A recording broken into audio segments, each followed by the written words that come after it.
Welcome to SUNY Canton Automotive.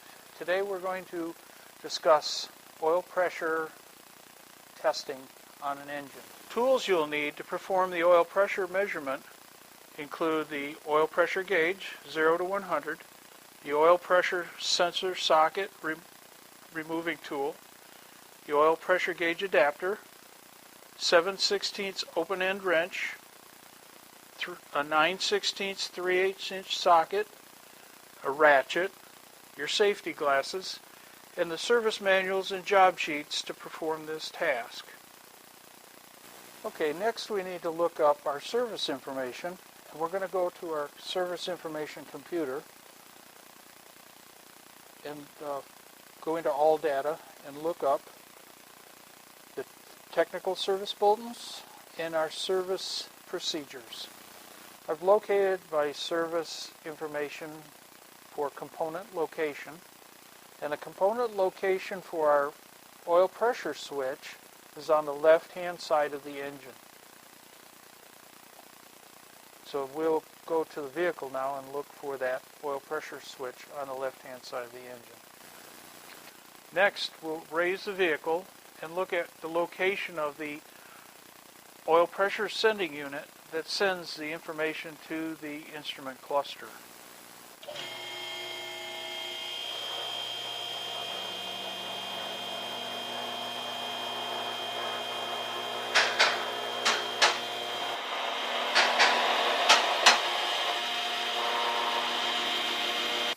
Now that we have the vehicle lifted and we have our service information to locate the sending unit, let's go under the vehicle and identify the location of that sending unit. Our service information indicates we should be able to find this sending unit on the left-hand side of the engine. Let's go under the vehicle and look. According to our service information, the oil sending unit should be just close to the oil filter. Here's our oil filter, and here's the sending unit right here. Okay, now we're ready to remove the oil pressure sending unit now that we've located it. We're going to remove the wire for the instrument cluster and push that aside. And then we're going to use a socket and remove the sensor. Okay, and I'll finish removing the sensor. Okay, and now I'm going to install the adapter. And that's always a little tricky when you can't see where you're working. Okay, I'm tightening this thread plug adapter to the block.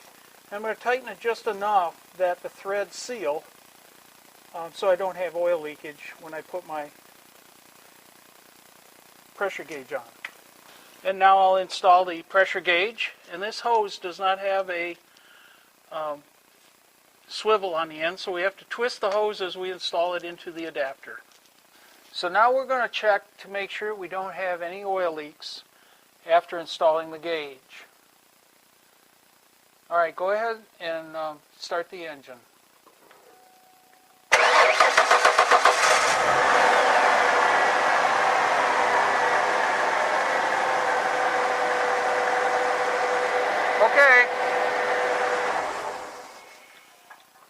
Okay, there were no oil leaks, so now we'll continue on with our oil pressure testing.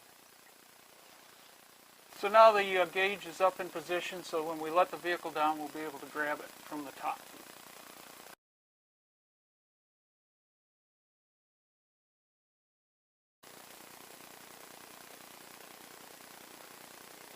Okay, so now we're going to bring the gauge up through, and we're going to make sure that it's not touching any components so that we can run the vehicle. I'm going to put this so we can see the gauge while we're running our tests.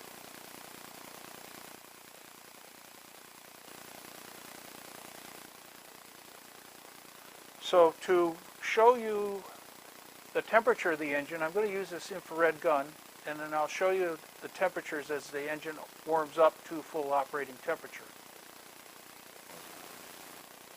Okay, so I've used the infrared gun and I've measured the upper radiator hose at 76 degrees, which is the room temperature. Okay, so now I'm going to go around and start the engine, and we're going to watch the oil pressure at idle, and then we're going to check the oil pressure at 2,000 RPM. So I'll move the RPM up to 2,000 and take a second reading. Okay, now we're going to put the parking brake on and hold our foot on the brake and start the engine. And then once we have the engine running, we'll come around and take a look at the gauge for the cold idle.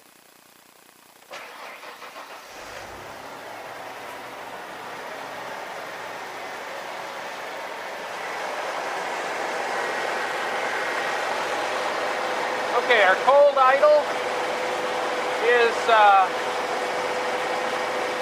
55 psi. So we're going to put that, note that for our work order.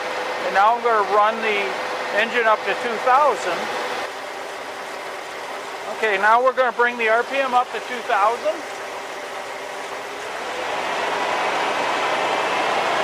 And the oil pressure has stayed at the same point.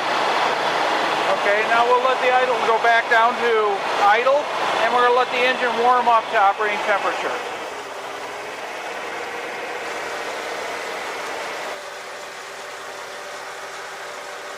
Okay, so now the engine has reached operating temperature. We're reaching a temperature of 194 on the external lines. The thermostat on this engine is a 195 thermostat, and the engine probably runs around 200 degrees when it's really hot. So we're seeing that 195 temperature at the thermostat. So now let's look at the oil pressure at idle. Now that our engine is hot, we're going to take an idle oil pressure reading, and the oil pressure reading hot is about 28 psi. Okay, so now we're going to bring our engine RPM up to 2,000, and we're going to check our high RPM oil pressure. And the oil pressure at 2,000 RPM is about 50 psi. Take that, note it on your worksheets for future reference when we check our specifications.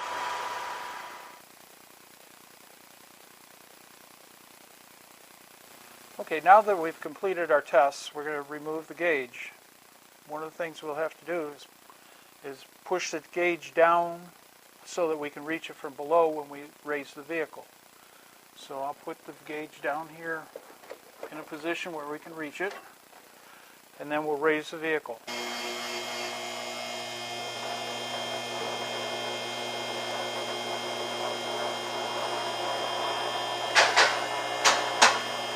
Okay, now let's remove the gauge. So first thing we'll do is reach up and grab the gauge and bring it down below here. And then we've got our line that we need to loosen from the side of the block. So we'll go in with our wrench and loosen the fitting. And again, this fitting doesn't swivel, so we have to turn the hose as we remove the gauge from the adapter fitting. Okay, now I'm going to remove the adapter, and as you can see, we've got some engine oil flowing out, and that's going to be normal after we've run an oil pressure test. The oil that's caught in the head will be back draining into down the passages that we were testing. I'm going to install the pressure switch, and we're going to take our wrench and tighten the pressure switch to about 15 foot-pounds. Now, if you haven't had a lot of experience tightening things, you should use a torque wrench to tighten this.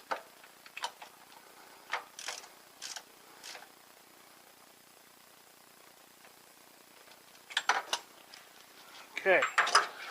Now we'll plug in the pressure sensing switch to our dash gauge, and we'll wipe everything down and retest for leaks. Okay, now we're going to check our installation of our pressure switch to make sure that we have no oil leakage when the engine's running before we give this back to the customer. Could you go ahead and start the engine, please?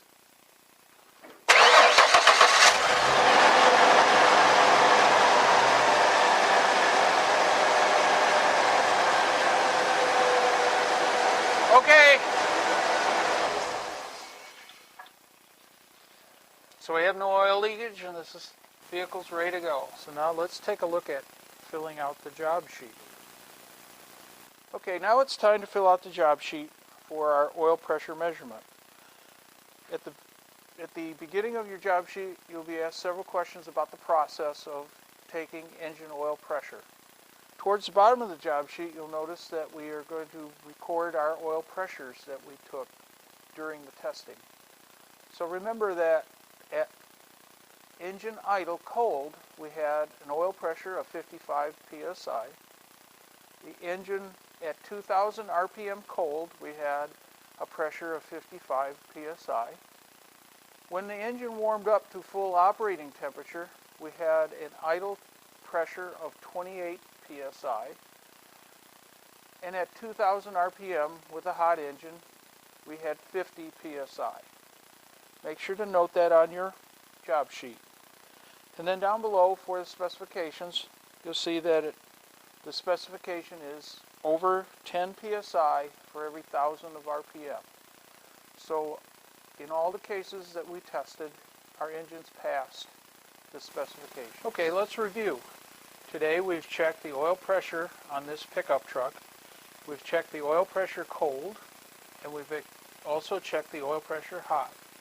And we found that the truck passes the oil pressure test. To review the pressure test procedure, we basically removed the oil pressure sending unit from the side of the block, installed the oil pressure gauge with an adapter.